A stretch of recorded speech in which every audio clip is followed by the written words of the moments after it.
माझी माय वाणी तिची ग मराठी।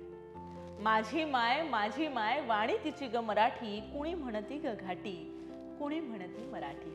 पहाटेच्या जात्यावर माझी मराठी खुलते, पहाटेच्या जात्यावर माझी मराठी खुलते। ओवी गाता गाता बाई पीठ शुभ्रते पडते। अशी आहे माझी माय कितीतरी तिची रूपे, अशी आहे माझी माय कितीतरी तिची रूपे। कोसा कोसावरी बाई शब्दांचे ते बदलते रूपे। संत महात्म्यांची वाणी आहे मराठीचा गाभा, बरं का। संत महात्म्यांची वाणी आहे मराठीचा गाभा। ऐकताना समोर दिसे साक्षात पांडुरंग उभा। तुमची आमची साऱ्यांची ती माय मराठी लाडकी, तुमची आमची साऱ्यांची ती माय मराठी लाडकी।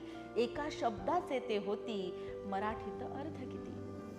मराठीत माझी भाषा मला आवडेल जीवापाड, मराठी माझी भाषा मला आवडेल जीवापाड। प्रेम माया ममता ही एका आईची लेकर फार।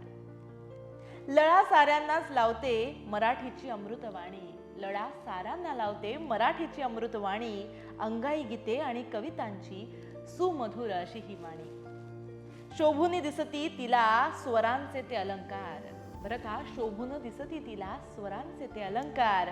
नववधू परी दिसे, दिसे बाई ती किती छान। काना दर्शवतो बाई मराठीचा ताठकणा, काना दर्शवतो बाई मराठीचा ताठकणा। वेलांटी ती शोभे जसा डोईवरचा तो पदर जाणा।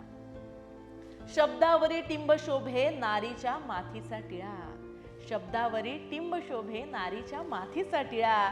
साऱ्यांनाच लाभो देवा माय मराठीचा लळा।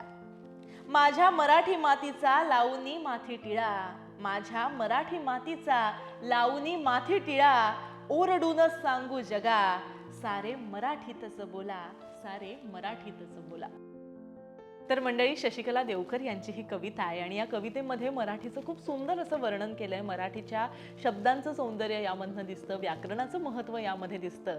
आणि मला असं वाटतं आपली ही मातृभाषा आहे ही जपली पाहिजे आणि ती जपण्याचं सगळ्यात पहिलं जे माध्यम आहे ते म्हणजे आपलं साहित्य आहे। आणि मला असं वाटतं काव्यसखीचं हे जे काव्य साहित्य आहे हे सुद्धा आपण भरपूर शेअर करून आणि सेव्ह करून जपूया। आणि मला असं वाटतं आपलं साहित्य जितकं आपल्या मराठी भाषेमध्ये आहे ते साहित्य वाढावं यासाठी आपण सगळ्यांनी प्रयत्न करूया। त्यामुळे ही कविता सुद्धा भरपूर शेअर करा, भरपूर यावरती प्रेम करा आणि अर्थातच काव्यसखीला फॉलो करा, लोकमत सखीला फॉलो करा, सबस्क्राईब करा।